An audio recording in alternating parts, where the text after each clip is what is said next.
Hey guys, ArchieLuxury on an Emirates 777. I'm just talking watches and drinking coffee. Talking watches and drinking coffee. In business class on Emirates. Hi guys, ArchieLuxury channel. Today guys, I'm doing paid review AU29. I gotta be honest with you. We're doing a paid review. This is for Paul. And this is actually another Paul. I just did a video for Dr. Paul. So it's another Paul. And I just wanted, so we did the wristwatch check. I'm wearing a Patek Philippe. Did I do that already? Patek Philippe 5127. Love my Patek Philippe. It's a Grand Classique from Patek Philippe. Now, we're doing a paid review. And this one here is for Paul. It's another Paul. Let's jump straight in. Hi, Arch. I hope you've been well. Love your vids and have found them to be very informative, inspiring, and brilliantly entertaining as I've purchased my first 3 watches over the last couple of years. I'm hoping for a quick review video recovering the watch choices,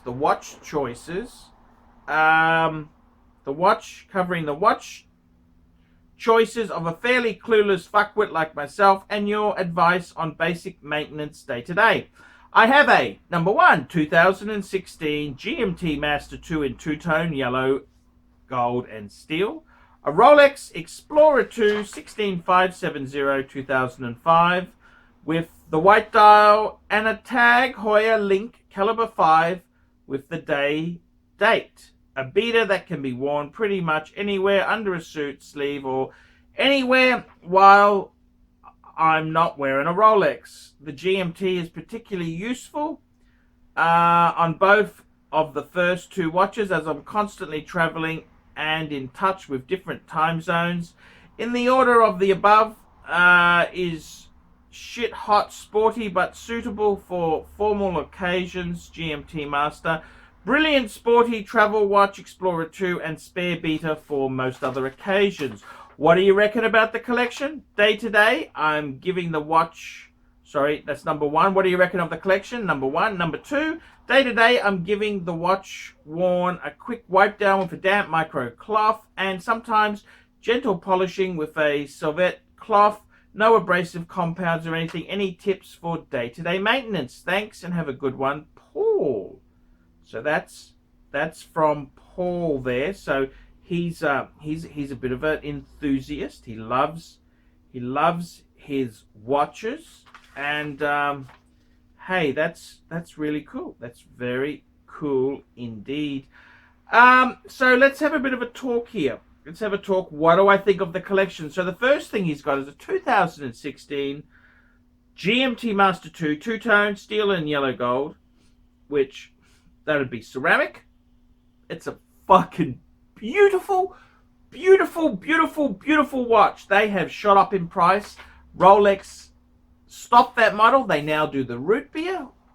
And I reckon, to be honest with you, that two-tone GMT, absolutely schmicko. You've also got in steel a Rolex Explorer 2 16570. I've got a 2004, you got a 2005, both white dial.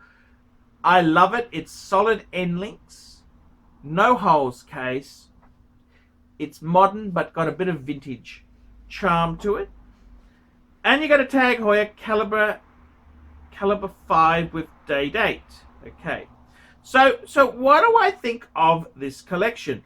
And I gotta be completely honest with you. I love your attention to detail with the Rolex. I think the Rolex is very important. Every man needs a Rolex. You've got 2 Rolexes, that's pretty damn good.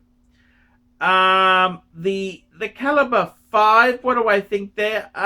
Look, I'm not a huge fan of the caliber 5. cool steel watch. It's modern. It's a cool watch. It's a cool watch. Would I buy one? No. No, no, no, no, no. No, no, no, no, no, no, no, no, no, no. But if you've already got it, it's not terrible. It, as you say, it's a beta. Tag is a it's a good brand. You know, I kind of I see Tag as being a entry into it's actually quite nice looking. Sorry, I didn't realize it was a Link Tag Heuer Link caliber 5. Yes, it's got that kind of link in the bracelet. Yes, yes, yes, yes. Yeah, it's fine. It's fine. It's a nice watch. It's a nice. Would I buy one? No, no, no, no, no, no. But it's also not a terrible watch. It's a modern, nice size. So I gotta tell you, okay. So what do you reckon about the collection? I reckon it's got balls. There you go. I reckon this collection has got legs. I love the two-tone GMT. That is, I got to be honest with you. I was a bit of addicted to two-tone. Yes, I had a two-tone Daytona, a 116523 with the Maserati blue dial. I had a two-tone subby, a 16613, last of the last V serial number before they went ceramic. And I tell you what, if I still had those two-tones, I wanted to get exactly that two-tone GMT. That's what I wanted. That's what I wanted to get. And it's just a cool watch, man. It's just cool. I mean, when you say cool, I'll tell you what I mean. Okay, I'll tell you what I mean. It's like opening a humidor. It's like opening a humidor. And I got one cigar. It's a Partagas.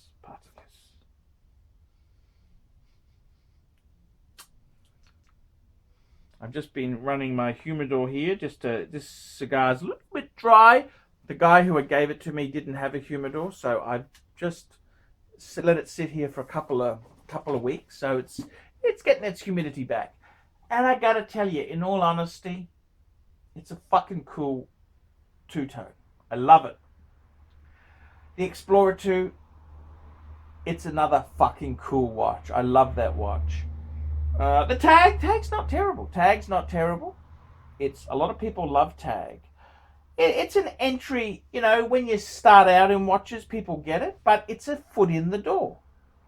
So I got to tell you, what do I think of your collection? I love it. I love it indeed. What else? Okay, so what do I reckon? I love the collection. What would I add? That's a good question. What would I add?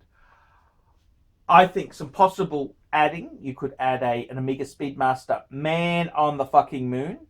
Okay, that'd be nice. I'd also consider adding some sort of dive watch. We could add a Tudor. I mean, we could add a Submariner, but they're expensive. Rolex is expensive. We could add a Tudor. I got to be honest with you. The Tudor Black Bay, I found it too. I mean, I'm a big guy, but I found it too fucking big. So I would normally say, why not go for, instead of the standard Black Bay, go for the Black Bay 58. I think that could be a good size. I think it's a nice little collection here. Nice collection. Day to day. So I think I like it. It's beautiful. Day to day, I'm giving the watches a quick wipe down. Okay, so let's have a talk about it. So what can you do with the watches? Okay, so number one rule is this. You've got to be careful if it's waterproof or not. Now, the Rolexes, they're both oysters.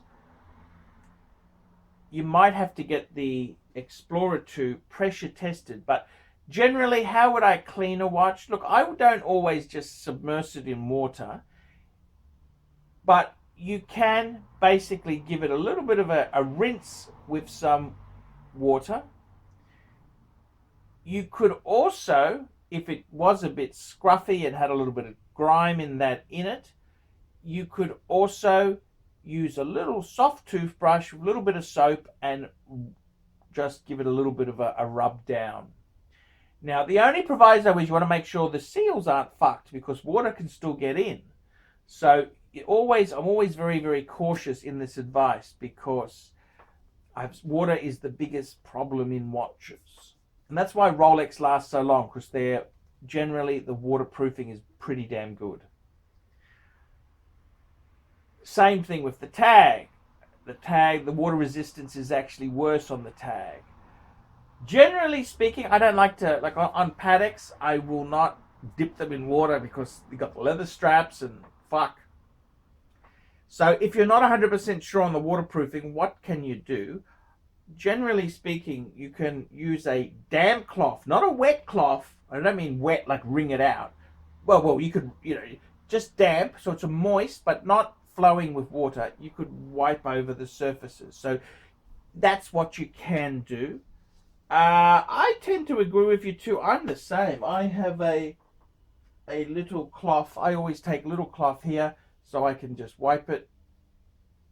I like to keep it pretty damn clean, and I find it a nice way to hold it and store that watch there. So I agree with you. Watch cleaning, if they're waterproof, like the GMT, like your GMT 2016, you could wet it. And what you want to do is, if you are washing it, is make sure on watches which have the deployants and that, you want to let the strap, the buckle, the shears, the clasp, you want to open the clasp part and let it dry out. The worst thing you can do is wear the watch all the time in the shower. What happens if you wear your watch when you're showering all the time is it collects the soap in the watch, which actually then starts to eat. It rubs on the steel. So that's actually the problem there. So if ever you see a watch where someone's always wears it in the shower, which is not a good thing, it's always got gunk. It's the gunk, because they rinse it off, but it gets stuck underneath the skin in that. So you don't want that gunk. Okay, so my advice to you, the Rolexes, as long as you know they're waterproof, you can get them pressure tested if you've got a local watchmaker. Usually they charge you. This is the fucking problem. These fuckers, they fucking charge for everything. But if I wanted to I would I'd use just a damp cloth, just smudge it over and then wipe it over. That's how you want to be sure if you're not sure of your watch. I tend to, with my Pateks, if it's very hot and sweaty, I don't wear them. I take them off. But that's generally, you want to be careful, because water is the biggest problem. So you don't want to submerge it and fuck it up. It's a lot of well-meaning people.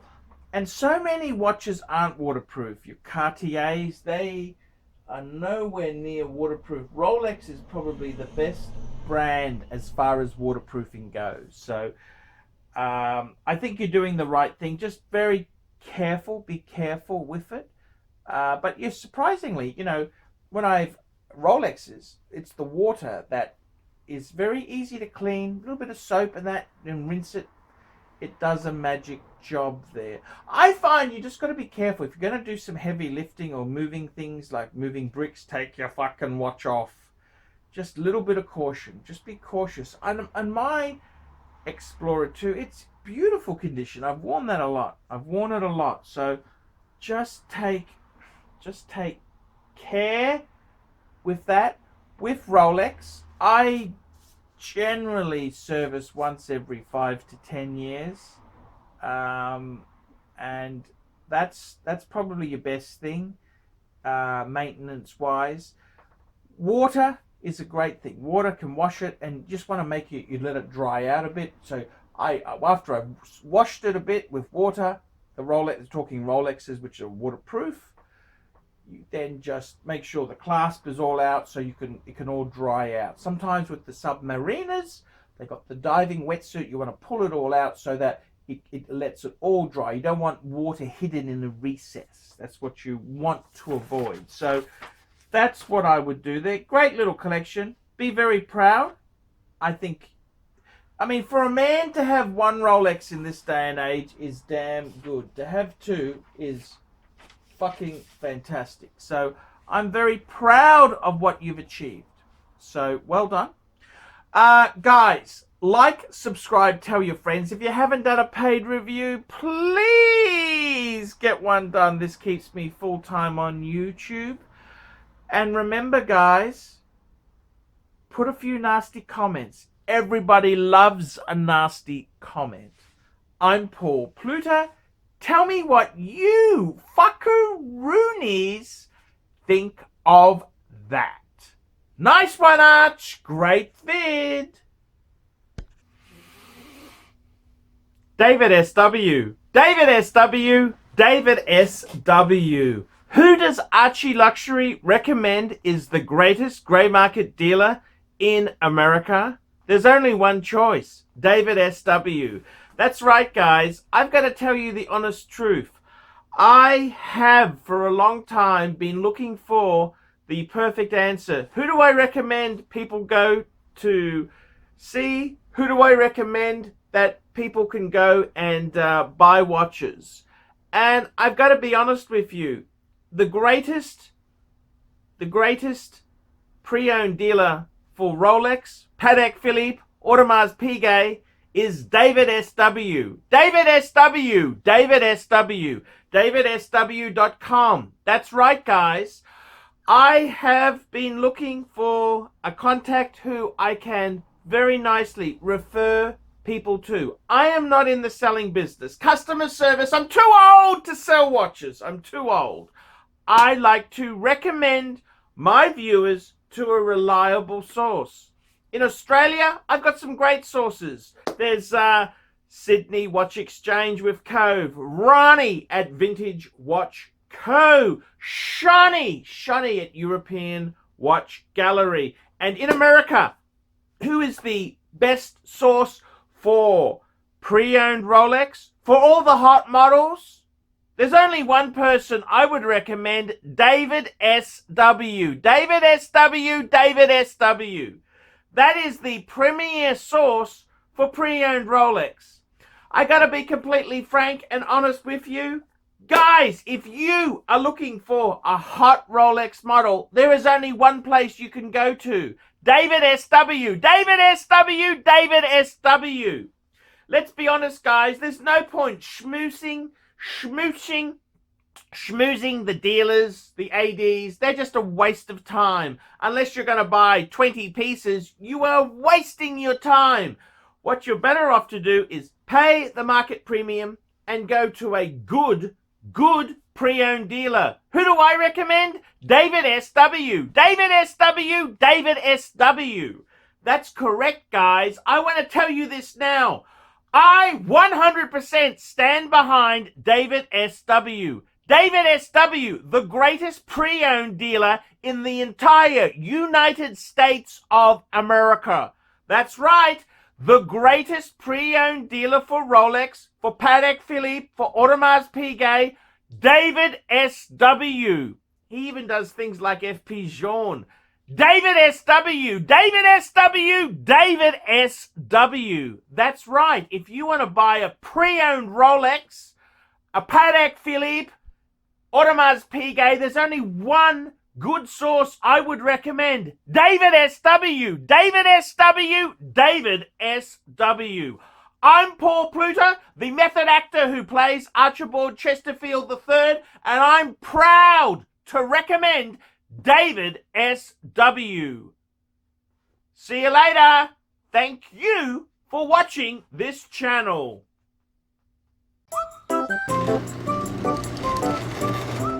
Oh. Hey Archie Luxury fans, if you're into luxury, then you gotta be into 66 Buick Rivieras. Check out my son and I, Alex, as we restore this beautiful 66 Buick.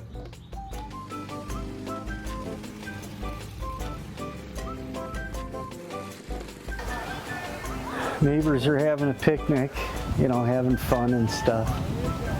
Me, I'm doing cars. It's what I've done my whole life.